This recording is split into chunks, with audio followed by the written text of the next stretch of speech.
Gary Parrish. Welcome back to CBS Sports Eye on College Basketball podcast, where we sometimes discuss camel fighting, dodo birds, and leaky black. Matt Norlander is here with me. If you're watching on YouTube, you know what to do to the like button. Shouts to Brandon Davies. And if you haven't yet subscribed to the CBS Sports College Basketball YouTube channel, you should also do that while you're here. Let's get into it. Now, I want to start with the most surprising news delivered as the deadline for underclassmen to withdraw from the 2025 NBA draft came and went. And that news was that Labaron Philon is returning to Alabama. Earlier this month, you might remember, he told reporters at the NBA Draft Combine that he was, quote, all in on the draft. Apparently not. Needless to say, he got a nice NIL deal and decided to change course. Norlander, good to see you on this. I think it's Thursday morning. Good to see you on this Thursday morning. How big of a development is this for Nate Oates' program? Good morning. Good to see you, GP. It is Thursday. Everyone listening, hello. I'm coming to you from New York. I'll be at Knicks Pacers later on Thursday night, and had an interview late last night in the city. So apologies on slightly different audio here. I think I cashed in last night at about 10 minutes to midnight. You know, the Thunder just destroyed Minnesota. I taped an HQ hit at 10:30, and the HQ hit was, all right, let's talk. Give us a couple of teams that you thought were the winners, a couple of teams that you thought were the losers at the NBA draft deadline, and then give us an early rankings of some teams, and that was something to go through. Anyway, when I did that, I was like, okay, who do I want to like? What teams really were the losers here? You know, and I actually don't think there were. Frankly, I don't think there were a ton. But I was like, you know what? I really think that Labaron Philon should have stayed in college. I'm just gonna mention Alabama because without him, I don't think they're a top 20 team. And I thought he had such a tremendous chance to return to college and be like a real big pop guy as a sophomore. But he's gone, so I'll just, he made this decision public, 10 days ago or whatever. I'm just gonna mention him. So I taped that hit. Presumably it was supposed to run overnight. I go to bed at 10 at midnight. I probably closed all social media by 11:30, 11:35. I wake up to this, which is and then I'm seeing, I guess clearly it came to be because the NIL collective, Yay Alabama, was the one that broke the news right up against the deadline. This is, GP, this to me ranks as one of the 3 or 4 most significant decisions either way of the entire cycle. Not just the shock value and the surprise factor there. That's huge, but they bring back Aiden Holloway, obviously, at Alabama, and that was a big decision to keep him around. I don't think there was a ton of, anticipation would go the other way. But Holloway and Philon specifically playing together, to me, you got Latrell Wrightsell back as well. They don't have, a 5-star freshman coming in the way they have in recent seasons, and the transfer in, portal. It kind of remains to be seen how impactful those guys are. Bama has been involved with Desmond Claude. It's real. This is a guess on my behalf. Philon coming back tells me that Claude will not wind up at Alabama. But I do think that this now gets Bama firmly into the top 25 conversation, and don't yet know how this came about. This is not typical. You rarely see a player publicly declare, yeah, I'm gone. They know it. That's the deal. And then turn around 11th hour and change his mind. I think it stands to logic. 2 big reasons why. One, there clearly was a decent NIL bag waiting for him. Now, as it's been explained to me, GP, and I don't want to hog up too much, Mike, here. I'll send it right back to you in a second. It's not like Bama is absolutely flush with cash. Like this isn't this.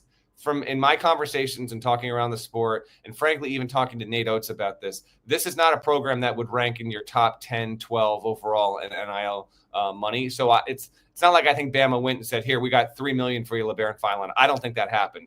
But having a good payday waiting for him, and clearly the feedback that had been coming back over the past 3, 4, 5 days must have been big enough to say, hey, do we really have any assurances that you'll even go first 10 picks of the second round? Will you have a multi-year deal waiting for you? Well, if not, why don't you go back and be the star guard on an Alabama team and maybe jump your stock? So huge boost. Good for college hoops, by the way. We're going to get into a number of these guys, but the SEC loaded up on star power with a lot of these decisions that came down on Wednesday. Yeah, I think reality just set in on some level. And like Labaron Philon could have reasonably stayed in the 2025 NBA draft. Like he was in the top 30 on Cal Boone's big board. I don't know that he would have been selected in the first round, but he would have been picked somewhere and he would have been given a contract of some sort. But would it have been the first round or the second round? Would it have been a legitimate NBA rookie contract or a two-way deal, 1 year, 500 something $1,000? Like all of this was on the table for him. And I think when you really get like actually down to the deadline and path A, the path you prefer, which is the NBA draft, is just filled with uncertainty, just filled with like, buddy, you don't know where you'll get picked. You don't know how much you'll make. You ready for this? You don't know where you'll live. You don't know who's going to coach you. You don't know who your teammates are going to be. You don't know nothing. That's option A. Or come back and be a starter on a preseason top 20 team trying to win an SEC championship, and we will be able to give you more money than what is possible you would have to settle for if you remained in the NBA draft. Do you want this shirt? Here's option B. Everything is exactly like, you know what it is. You know where you'll live. You know who your coach is. You know how much you're making. You know you'll be one of the best players, perhaps the best player on your team. There's a lot of stuff here, and you can grab it now or go walk through that door and see what happens. To me, this is very sensible. And I don't get too caught up on earlier this month at the Combine, he said, I'm all in on the draft, because people can say whatever they want to say when it's not actually decision time. But late last night, it got to be decision time. And with, I believe, 29 minutes before the deadline, the decision was made, announced by the collective. And it makes all the sense in the world to me. I'm never again, because I used to do this type of stuff when I was younger. Boy, when I was in my 20s, early 30s, I knew what everybody should do with their careers. Everybody. I could just name a person. I could tell you exactly what they should. Let's bring that GP back, by the way. Yeah. No, that it is true. You get wiser as you get older, and you realize maturity, personal evolution, they're overrated. I need a hot take GP coming back with a force here. So can you do that here and there? Not everybody in our profession goes down this path. Some just stay right where they are forever. But I have grown to a point, I think, where reasonable people can have different opinions about what everybody should do.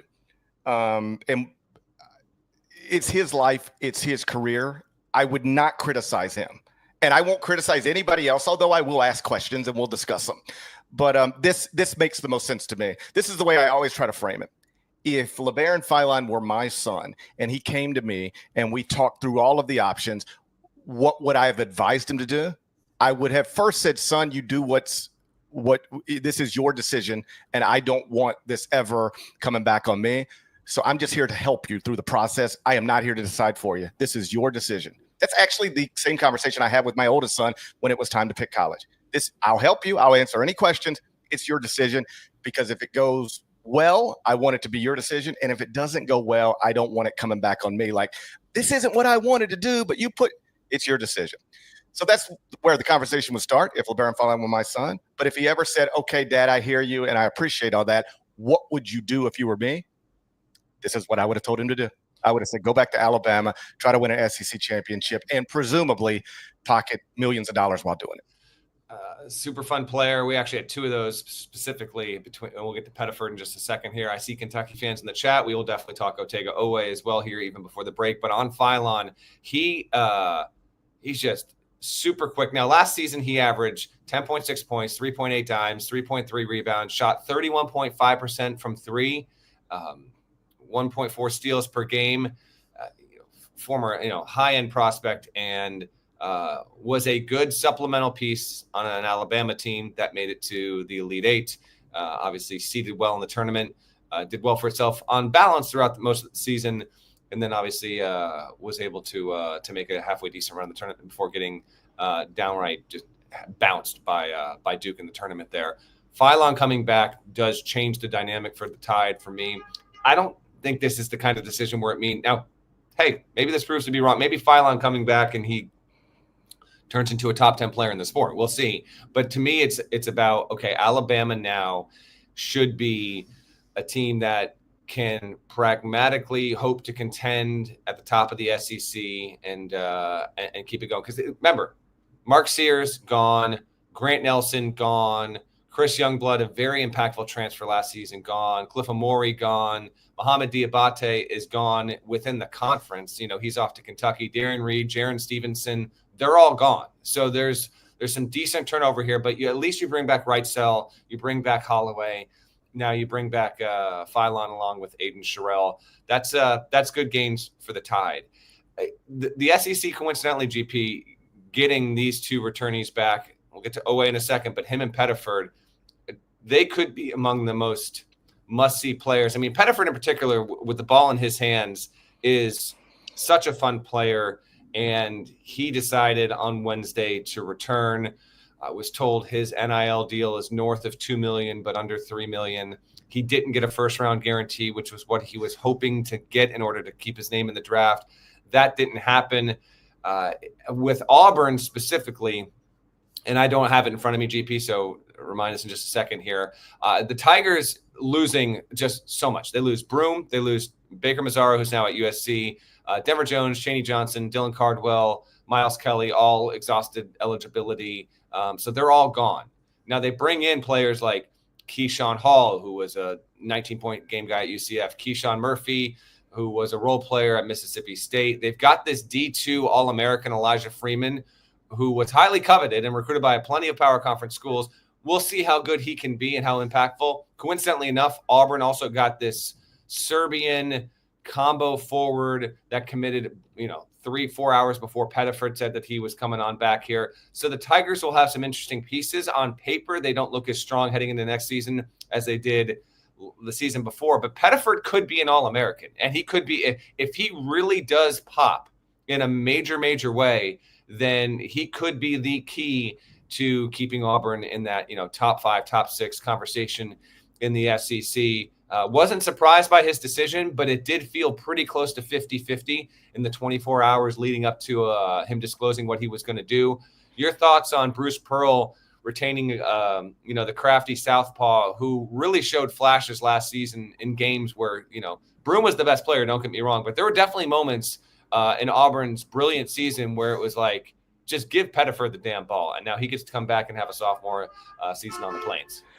Yeah, let me put a button on Philon first, and then we'll go to Pettiford. I expect him to be the type of legitimate NBA prospect who has a really nice freshman season and then pops as a sophomore. I am expecting that from him. I did move Alabama up significantly in the top 25-1, all the way up to number 14.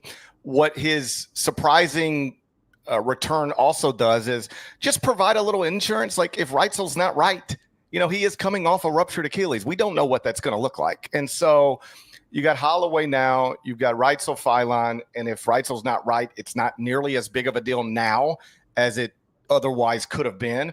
And then they bring in the transfer from Miami, Jalil Bethea, who was a 5-star prospect coming out of high school, just didn't do much at Miami in his freshman season, 7 points, 19 minutes per game, but he's undeniably talented. That's how he got all those stars next to his name coming out of high school. So Nate Oates has some interesting pieces to once again compete for an SEC title. I moved Alabama up in the top 25-1 because, as stated, nobody expected Philon to be on Alabama's roster this time yesterday. Perhaps people in the Alabama collective did, but not out in the real world. So you have to adjust for that. He wasn't supposed to be there. But the other SEC stuff that created big headlines, that's been baked into the top 25-1. You ready for this? Literally since the morning after the national championship game. So congratulations to Auburn on getting Tahaad Pettiford back, and congratulations to Kentucky on getting Otega Oweh back. But I never assumed anything other than both of those things. So when the top 25-1 updates on Thursday afternoon, if you want to laugh with me, click on it. And then just get into the mentions, the replies, and you will see people nonstop calling me an idiot who looks like a penis. Yeah. Because well, you never left. Because Kentucky got Otega Oweh back, and they don't even move up. He has been on their projected roster in all 15 versions of the top 25-1. I never anticipated him going anywhere other than Kentucky because let's just apply common sense here. Why would you stay in the NBA draft when it's not even clear where you'd be picked, or if you all the same uncertainty stuff that was out there with Philon is also there with Oweh? Why walk through that when you can – alternative path, just be the best player at Kentucky for millions of dollars. It just didn't even make sense. Go through the process. I don't care. Stay in the draft if you want, but this is always the most sensible thing to do, at least in my mind. I always expected him to do it. Pettiford, the exact same thing. He has forever been projected to be on Auburn's roster, version 1, 2, 3, all of them. They also don't move up because of the return of Pettiford, because I never had him gone, even though he was going through the process. So big development, sure, but at least 2 of those 3 in the SEC were totally expected and have been the entire time. If you're curious, Kentucky right now 12th in the top 25-1, Auburn 19th, and again I took Alabama up to number 14. Listen, on Oweh, as I said on Tuesday or Monday when we did our last show, it apparently got interesting in recent days just because he really did look, I guess, his best version of himself in these workouts there. And it started to get to a point where, maybe a month ago, it was like, go through the process, see, but you're not really a projected pick. And then he put himself into a position where he would have been drafted if he stayed in. So it gave some hesitation there. But ultimately, Kentucky being one of the richest programs in NIL, right. I would have to believe that Oweh is making north of $3 million to come back, as he should. This is a blessed existence. You were the best player on Kentucky last season in Pope's first season. You beat 8 top 15 opponents. You made the second week into the tournament.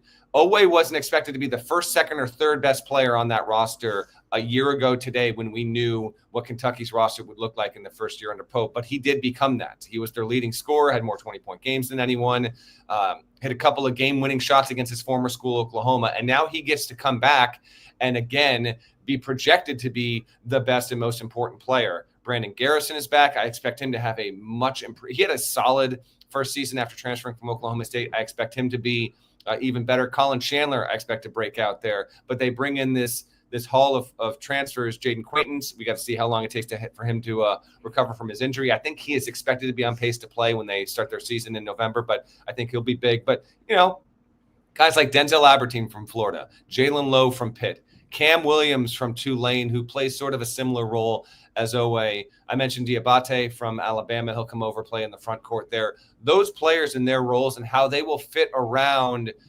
Oweh is going to be intriguing to me. And then the freshman coming in of note, Jasper Johnson, and then Malachi Marino. Johnson's a 4-star, Marino, 4-star, 5-star, depending on how you look at it. Kentucky's got a case to me now that Oweh is officially back in the fold to be a top 10 team. I think you've got him just outside of that, right. GP. But yeah, no, this is big reason for big celebration for Kentucky fans. Because, with that fan base, even if they were hopeful and believing and they saw projected rankings and saw yours and had Oweh, mixed in the fold there, you just don't know until you get there. Sure. And so, and as you well know, this is also, we are now 6-7 weeks into the offseason, and the next season is far beyond the horizon. And this cycle gives real reason for real interest in college basketball. It's obviously a very, very good thing, particularly for what we do. And Kentucky fans will glom onto this stuff as they well should. So to have Oweh back, have Pettiford back, Philon back, the SEC loads up. I would say Oweh has a case. Oweh and Pettiford should be either first, second, third team All-Americans. However we want to figure that out, we'll deal with that come October. But they all have cases, and Oweh in particular, if you're on a borderline top 10 team or the best player in Kentucky last season, you come back projected to be in that 16, 17, 18-point game realm again. I don't know if I'll put him there, but I'll certainly consider him, and I would have no issue if he wound up being a preseason first-team All-American. Here is my question for you before we get to a couple of other decisions that happen. Mm-hmm. Let me bring it up in real time here so I can read this off for our audience that's listening as well. GP's top 25-1. I guess this is technically from Wednesday, so you haven't updated. The one that's on the site is not your updated one, but your top 10. Before I read this, did anyone in your top 10 get adjusted from 24 hours ago? No, the only adjustments from the past 24 hours would be Philon back to Alabama and tying Grant Foster to Gonzaga. Okay. And by the way, that's not a draft-related decision. That's a really good get for Gonzaga, tying on Grant Foster, getting him on board. Actually, I think that's a sneaky good one for Mark Few's program. Okay, so here's GP's top 10 in order: St. John's at 1, Houston at 2, BYU at 3, Purdue at 4, UConn at 5, Florida at 6, Texas Tech at 7, Michigan at 8, Duke at 9, UCLA at 10. Oh, it sounds perfect. I know it does. Not to a lot of people. And then Arizona at 11, and then Kentucky at 12. Now, I know we talked about this, I think, once a couple weeks ago, but now that the draft deadline is coming past, I'm gonna call you up to the stand and have you defend your rankings here, which I know you're always eager, willing, ready, and able. Swear me in first. I don't. Do I have a Bible? Hold on. No, I have. I'm gonna raise my right hand and put my left hand on an iPhone. Okay, that's what we're gonna do. Hold on. I don't even have a Bible in this hotel room anyway. So. Are you at a Marriott? You've got the Book of Mormon in there. If you're in a Marriott, I am actually not. Well, I typically I will swear to the Book of Mormon. I don't care. I don't have. I'm typically in a Marriott. I am in a Hilton. For looking out for the betterment of the company. It was the most affordable and fairly priced situation here. So I'm in a Hilton. You're not loyal. I'm in a Hilton that doesn't have a Book of Mormon, and it doesn't have a Bible. Here we are. So yeah, you're never gonna have your own personal ambassador with Marriott Bonvoy being this disloyal. You're never gonna have your own personal ambassador. I couldn't justify charging like a $590 one night stay in New York City. I've done it. I've done it a bunch. Yeah, well, okay. I got to get on. No. Okay. You're on the stand. I do it all the time. Okay. Good to know. I'm going to raise my right hand and I'm going to swear. I'm going to put my left hand on Roman Reigns. Yep. And I'm going to raise my right hand. I'm going to place my left hand on Roman Reigns. Okay. The original tribal chief. Do you know the oath? Yeah. Okay. Go ahead. Say it. This is completely necessary, by the way. Do you swear to tell the truth, the whole truth, and nothing but the truth? Do you, Gary Parrish, swear to tell the whole truth? Do you, Gary Parrish, swear to tell the truth, the whole truth, and nothing but the truth? So help you God. So help you, Roman Reigns. That's correct. Yes. Yeah. Do you, Gary Parrish, swear to tell the truth, the whole truth, and nothing but the truth? So help you, Roman Reigns. I do. Okay. I do. Okay. Here we go. Mm-hmm. Is it wise? Objection. Stop. You can't. You're the witness. Damn it. I wanted to be the lawyer. Is it wise? Yes. Coming off a 14-bid record-setting season for you to have one SEC team in your top 11? I can see why you might think it's not. I understand where you're coming from. I feel like I feel as though even if you go school by school, case by case, and you make your cases, I get all that. Mm-hmm. And it's I would say it's not likely. The SEC will get 14 bids again. Probably won't even get 13 next season. 14 is insane. Like, I don't know if we'll ever see that again. But look at the talent that was retained in this league, the lack of coaching changes in this league. I'm going to say by the time we get to October and you do one final, hey, season's coming around, let's update that timestamp and write some fresh capsules. I will say that when you get to 2-3 weeks before the start of the season, you are going to talk yourself into at least 2 SEC teams in the top 10, because it feels like if you don't do that, you are asking to be wrong. I'm not asking to be wrong. Okay. As we've discussed previously, like, I understand when I publish something and then somebody takes a big snapshot and then says, and there's only one SEC team in the top 10. Like, I get that. I'm telling you, as I do this, I don't even think in those terms. I never look at it through that lens. I don't go, man, I could go UCLA here at 10, or I could just, drop another SEC school there to make it look better in that regard for some people. I don't look at it that way. And I'm not in, this is all obviously subjective. Jesus Christ, it's May 29th. It's May 29th. We don't even know. You went to bed last night not knowing who was on Alabama's team. All That's right? correct. It's May 29th. That's It's all correct. subjective. I'm not interested in having a 20-minute debate with anybody about Texas Tech's ability to compete for a trip to the Final Four. I mean, I'll do it. It's the job. But saying, well, that's stupid or you're crazy. Like, who had Florida number 1 last year on May 29th? You ready? Who had Florida top 5, top 10 on May 29th? No, that was me, of course, but no one else. It was probably just you. It's probably just you. It's just me. By the way, you have 2 SEC teams in your top 17. Again, the handle is at Gary Parrish CBS. Go find our boy. That's not right. It's 3. I just told you Alabama's been moved up into the top. Oh yeah, 15. That's true. As of yes. So it's Kentucky. Don't you manipulate the rank? Don't you respect? If I go to CBSSports.com /college basketball right now, I see 2 in the top 17. I'm telling you, the issue is never going to be that I only have 2 in the top whatever. It is going to be, do you not realize Otega Oweh is back? I will have that train's never late. People, buddy, go look at every other version of the top 25 and 1. Otega Oweh's been there the entire time. This is why I hold strong opinions about people who reply to rankings on social media. They're not always sensible. Whatever. Hey, it could prove to be wrong. I just don't think of it in those terms. I look at the teams and I rank them to the best of my ability on May 29th based on projected rosters. That's where we're at. I will a couple more things, then let's move on. Yeah.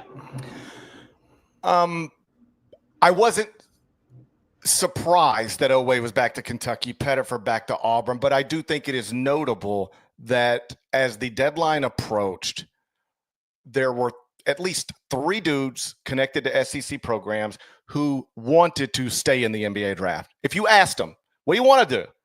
All things equal, what do you want to do? They wanted to stay in the draft.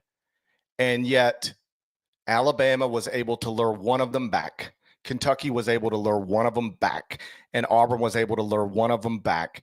And what I do not think is a coincidence is that the SEC was able to, when it came time, like, all right, let's put it on the table and see what we can get done.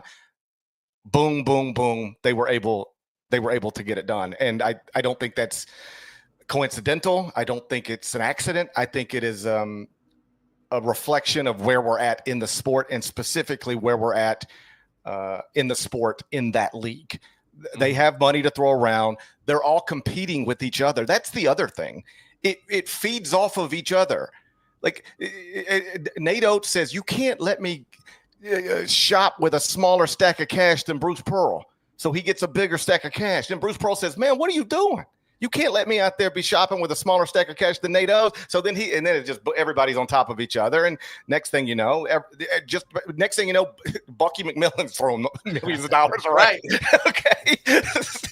Dude was in high school. Now he's throwing millions of dollars around to everybody. So this is where we're at. And I thought that was notable that the SEC, boom, boom, boom. One other decision that I wanted to talk about in terms of guys coming back to school, and when I say talk about, I mean just mention Miles Byrd back to San Diego State. Similarly, I have always had him projected back to San Diego State. There is a moment where the Aztecs were in the top 25 and 1, and then somebody added a player, jumped them. They're number 27, if you're curious. San Diego State would be number 27 in the top 25 and 1 right now. Miles Byrd back, congratulations, but that is just like Pettiford, just like Oweh, that was always the expected outcome. Yeah, I know he brought it up to the deadline, but I would have been genuinely surprised if he decided to stay in the draft. Averaged a little more than 12 a game last season. Did Byrd at SDSU, was only a 30% 3-point shooter as a small forward. He had 9 total points in their 2 NCAA tournament games.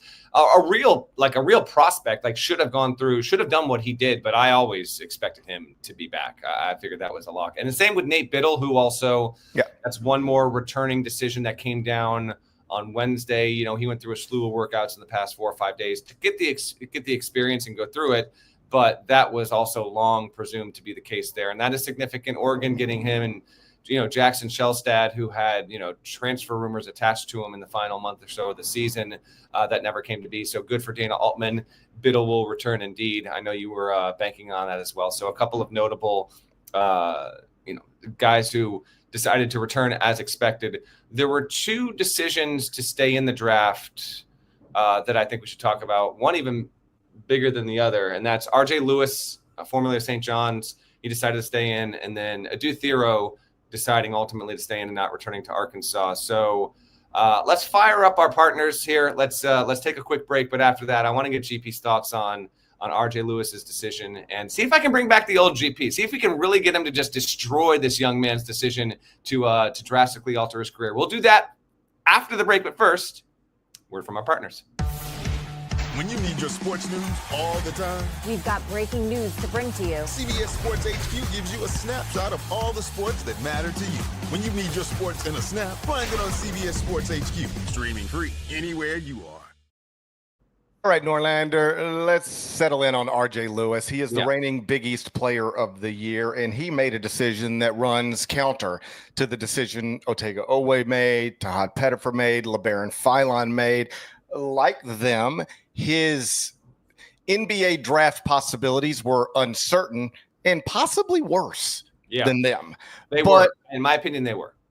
Mine too. I'm just trying to be as kind as I can be. And yet he announces that he is remaining in the 2025 NBA draft for better or worse. His father did publicly state that they had big offers available to them among the schools that were reportedly interested. Kansas, North Carolina, Ole Miss, Georgetown, Villanova, but he decides to remain in the NBA draft. Like I said earlier, I can disagree with the decision, or at least be confused by the decision, without coming on camera and saying, this is the dumbest thing anybody could ever do, because this is his life. And they say they know what they're doing, and this is clearly what they want to do. And after today, I might not ever talk about it again. But I won't pretend that I completely understand this. Obviously, his career, his choice, but can you make sense of what R.J. Lewis has decided to do here? Oh, okay, so primarily in this realm. So I remember being in Newark for the regionals, and you're just a couple of days removed from St. John's getting bounced out of the tournament. And the bummer for Lewis is he had such a good year and unexpectedly great season, and it ended infamously. Most college basketball fans probably 5 years from now they'll remember the year St. John's got good and Pitino, but will they really truly remember? Or maybe they will. Maybe it was a John Starks level kind of game to make the Nick St. John's connection there, and it will. But St. John's fans won't forget it, and that's a major downer to end your career on after being the Big East Player of the Year and emerging on a team and a roster that had other players expected to be better. Like Lewis was expected to be a big factor, but not to the level he was. Anyway, so they get bounced from the tournament. St. John's, it's a 2 seed. They have this great season, but they can't make the Sweet 16, and then Lewis, makes it known he's going to go into I guess at that point, I was told he was going into the portal and going to the draft. I don't know if it was public at that point. Honestly, I can't remember. But I was told that, he was pretty set on going to the NBA and pursuing that path. Like the portal thing they were going to keep open. A return to St. John's wasn't on the table. And this got insisted to me from multiple sides. It wasn't like Lewis had a bad final game and it was the culmination of any kind of bad blood with the St. John's coaching staff. That didn't, as it was told to me, that was not a thing whatsoever. It was just they expected him to pursue, going back to the middle of the season, they just expected him to pursue a professional career. And with what they were going to be doing moving forward, it was completely amicable, and he was just going to go in the portal if he decided not to. But from the start, I was told, this is the goal. This is the vision. Like, we are going to pursue the NBA route. Now, whether he gets drafted will be interesting to see. You get, a handful of these every year, Parrish, where you have players that just say, listen, I'm just done with college, and their reasons can be many. And sometimes, deciding that after the fact might look like the wrong decision. Sometimes, these guys do truly run their own race, so to speak. And 2, 3, 4 years down the road, it winds up working out for him. And that might be the case for RJ Lewis. And I know, like, when you make a decision like this, there's going to be a little bit of PR. Let's just speak bluntly and plainly on this. RJ Lewis is not a projected top 40 NBA pick. Plenty believe he will not get selected at all.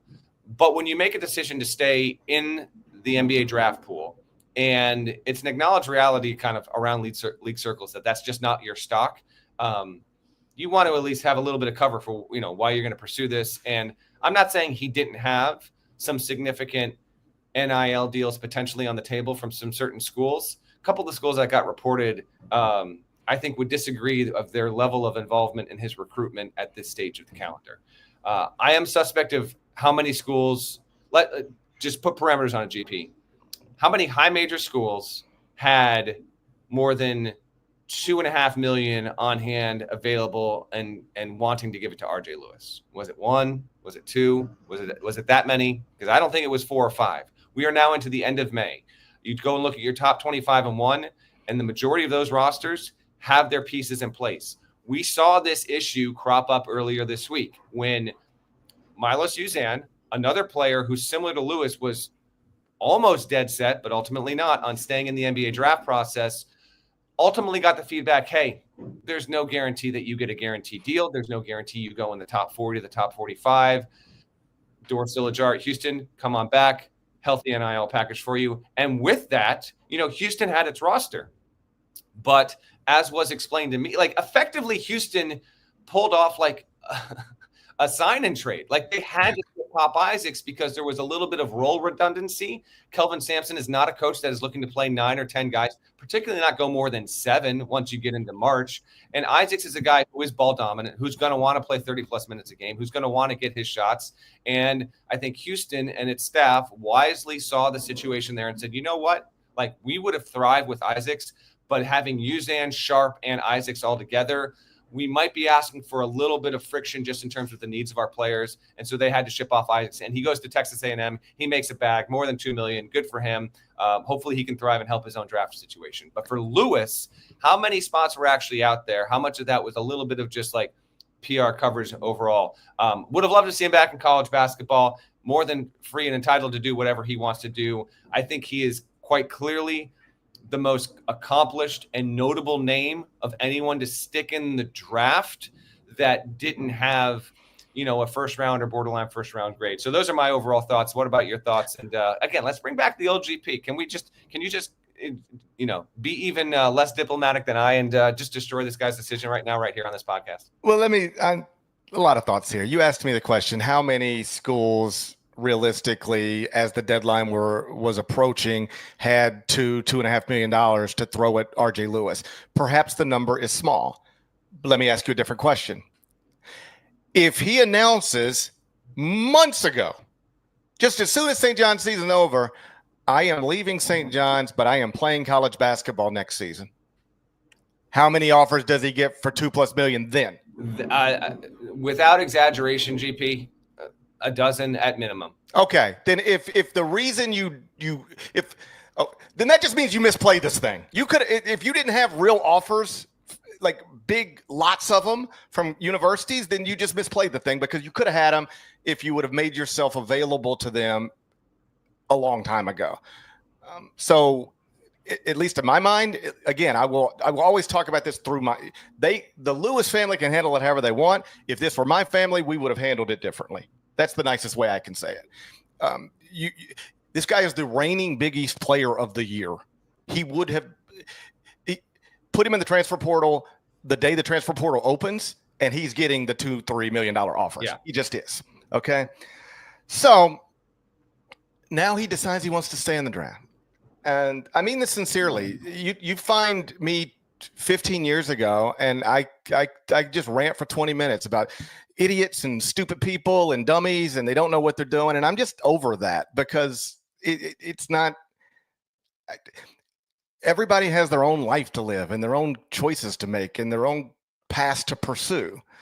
And this is his life. It is not what I would do. It is not what I would advise my son to do.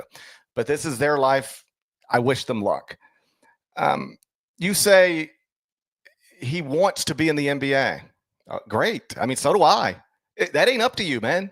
That's up to NBA franchises. And based on current information, they ain't killing for you. All right. You might get picked in the second round. It's just as likely as you might not get picked at all. And there becomes a place in the draft where if you're picked, they're going to offer you a contract because everybody needs cheap labor with all these taxes, bills, and everything else. But just last night, I started popping through the 2024 NBA draft and looking for college players who were picked in the range RJ Lewis will be picked if he's picked at all. So let's go Tristan Newton, 49th pick last year's draft. Mm-hmm. 1-year deal, $578,577. It's the two-way contract. Kevin McCullough, 56th pick, same contract. Cam Spencer, 53rd pick, same contract. It's 1 year, $578,577 for most of these guys. It's less than $600,000.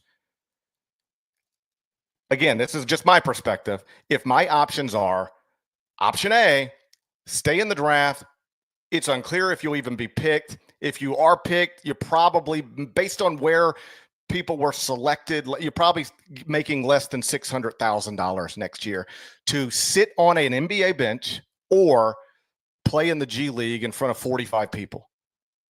That's option A.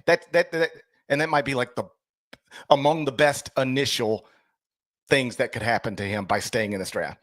Or option B would have been just make it clear to everybody I'm playing college basketball next season. I'm the reigning Big East player of the year. I just took the Red Storm to their first Big East outright championship since 1985. Who's got $3 million? You don't even put a number on it, but somebody would have put $3 million on the table for you.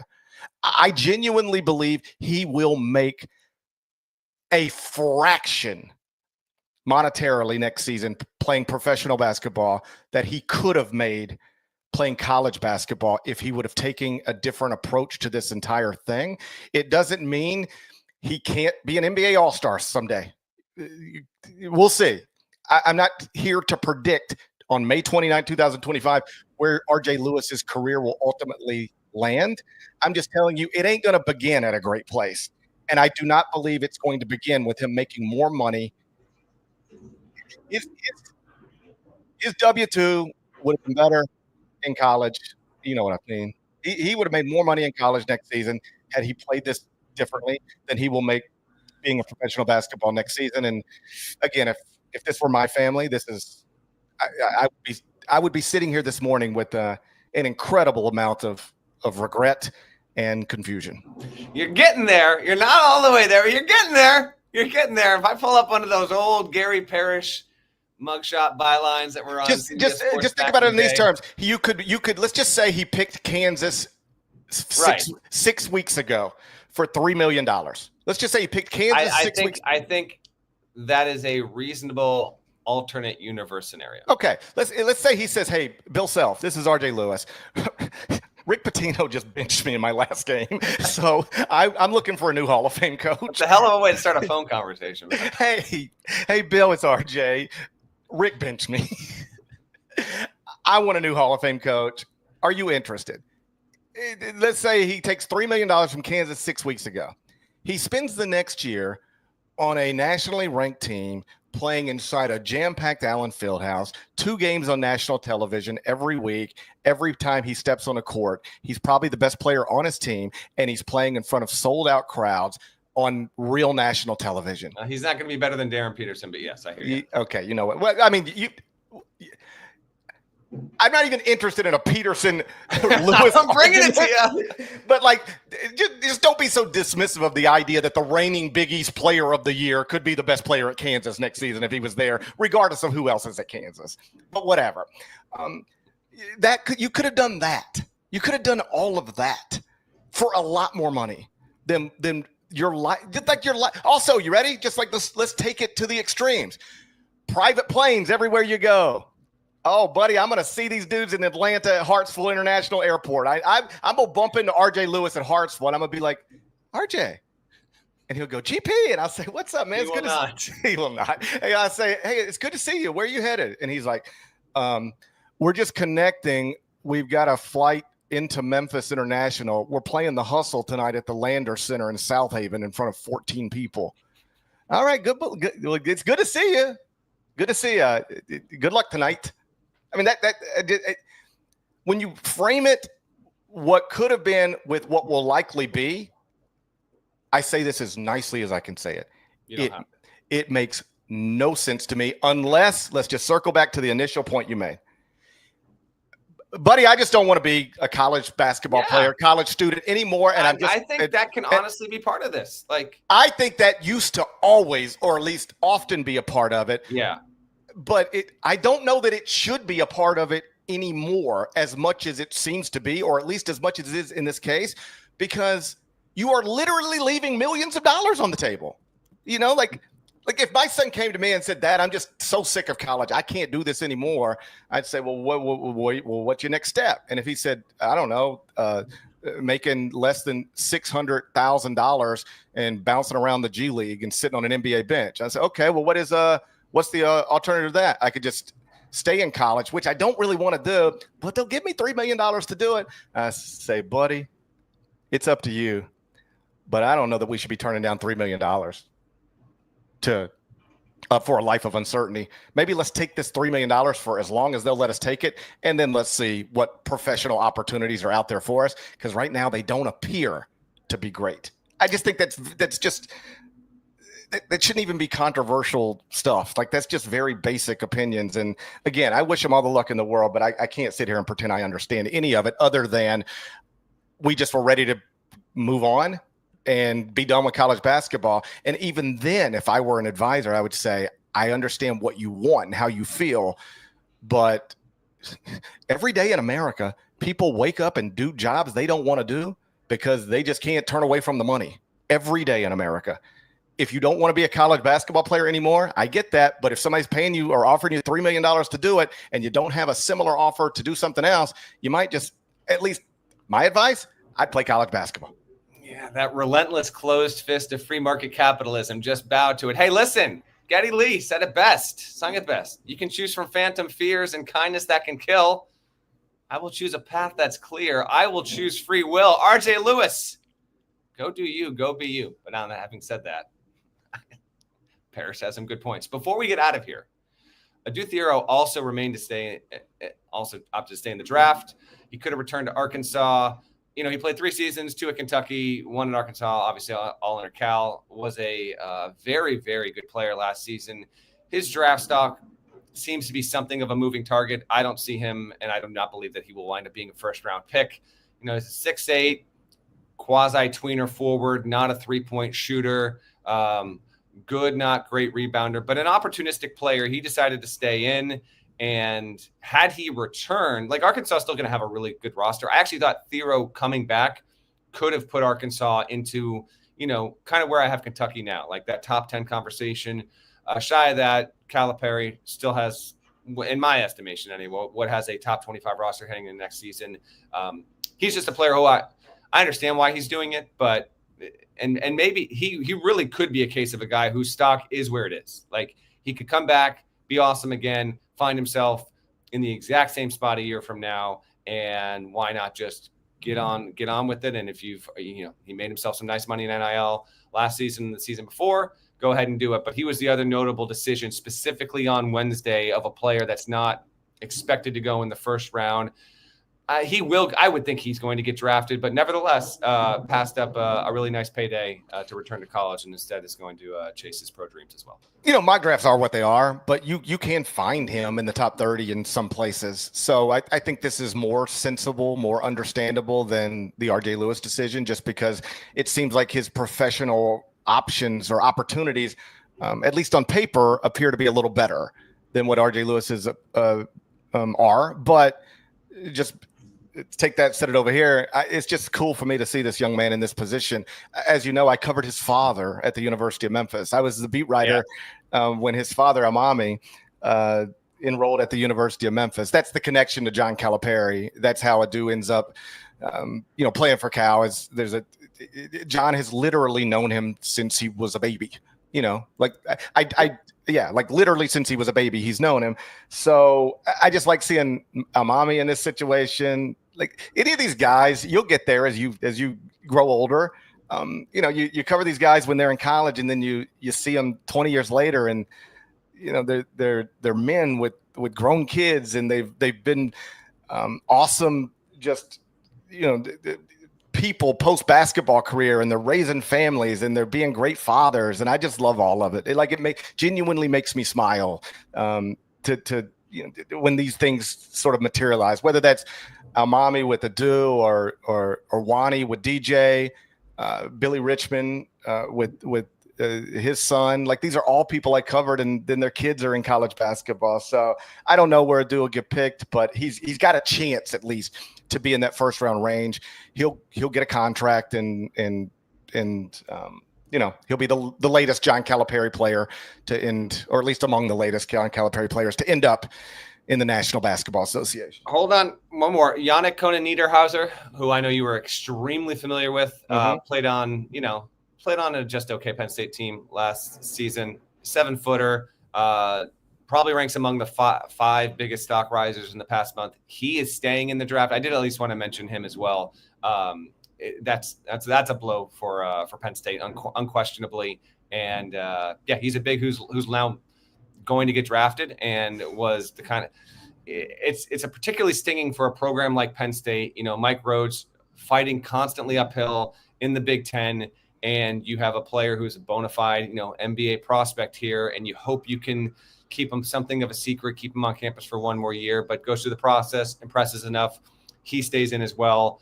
So that's a ding for Penn State. Before we get out of here, let me just real quick on that. Okay, go ahead. Those types of decisions can obviously change seasons. They can also change careers. Like, I talk about this all the time. We used to spend so much time talking about incoming recruiting classes as it pertained to high school freshmen, less of that now. But often what actually dictates who's going to win a championship, who isn't, who's going to be a Final Four contender, who isn't, it's not the incoming freshman. It sometimes is, obviously, look at Duke. But it is often who got the borderline NBA prospect to come back to school. You could have reasonably lost him, reasonably got him back. You got him back. Those often are the real difference makers at the top of the sport. Auburn got one back. Alabama got one back. Kentucky got one back. And here's an example where it goes the wrong way on you, and it's tough. It's tough. You're right.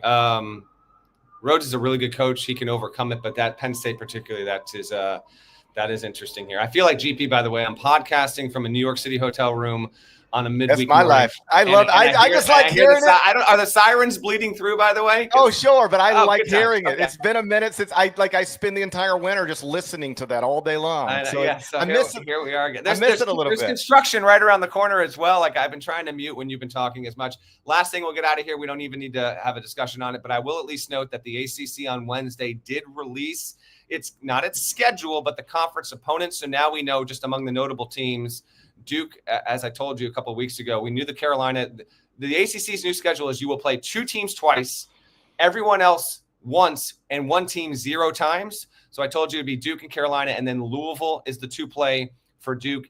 For Carolina, it's Duke and Syracuse, which actually surprises me because NC State with Will Wade, they get Wake twice, and then they get Virginia twice. So you've got 2 first-year coaches there.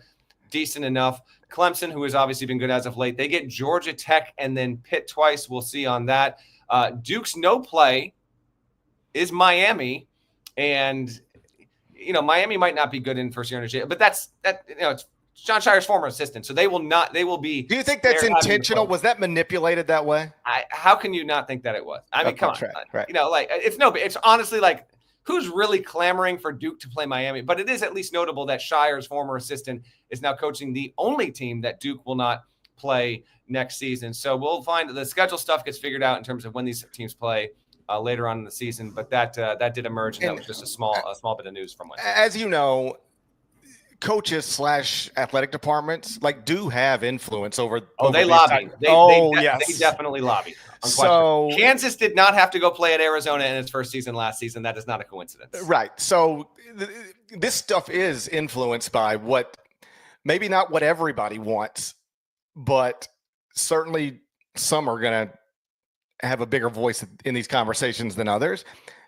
So it's possible, like, North Carolina and Duke are both like, we don't want NC State twice. And it's possible Will Wade is like, I don't want to get into that fight that many times in year one, although that doesn't sound like something Will would say. I just think as if I were in charge of the ACC and it didn't matter to me what John said or what Hubert said or what Will said, I would be in this moment where you're lacking compelling games anyway. I'd be trying to get them together as much as possible. I'd be trying to get Will Wade against Duke or Carolina twice, no matter what. And they didn't do it, which I think is a miss. I agree. If I were just if I'm not concerned with looking at what's best for John, for Hubert and Will, which I understand, you have to consider that, right? So I'm not saying this is what I would do. I'm saying if I reached a point where I don't care what anybody else says, I'm just doing what's best for my league, I'm matching those three programs with these three coaches up against each other as much as possible. Agreed. And that was, by the way, the biggest news that had to do with anything relating to conferences over the past 48 hours. Yeah, that's right. That's right. By far the most notable conference-related news in all of college athletics, the ACC releasing its opponent's schedule on Wednesday. All we ever do in this sport is like talk about whether we should go to 72 or something. Over there, they fighting for their lives in football. We need to wrap because you need to go, and we're not going to go into this. The quotes and statements coming out of SEC country this week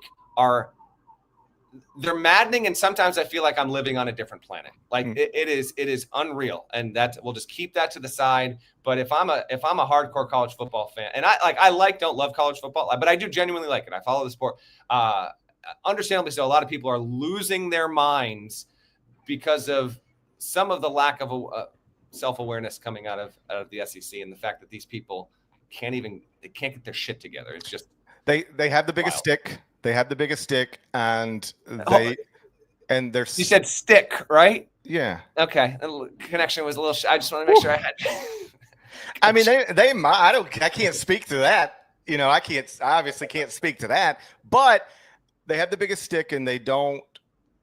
Seem willing to use it if they have to, or at least they'll threaten it. It feels like we've reached a point where everything is about compromise, and the SEC and on some level also the Big Ten seem with public comments close to reaching the point where they say, "Yo, man, stop asking us to give a little bit more and a little bit more because we are the people who could blow this whole thing up if we want to." We're going to wrap, but I will say this. College football is right now on pace. If you want to know how discombobulated its system is, and I really wish it wasn't this way, it is on pace right now to, at minimum, have 4 consecutive years with 4 different national championship formats. Not how you properly run a sport. Not how it should be done. Shouts to David Downey. Shouts to Chester, South Carolina. Shouts to Terry Teagle, legend, Huck Larnell. Thank you guys once again for watching and listening to the Eye on College Basketball Podcast. If you're not subscribed, please go subscribe anywhere you subscribe to podcasts. Apple, Spotify. There is more of us than there are of them. That should be reflected in the comments. So do that. We're going to talk to you again real soon. Till then, take care.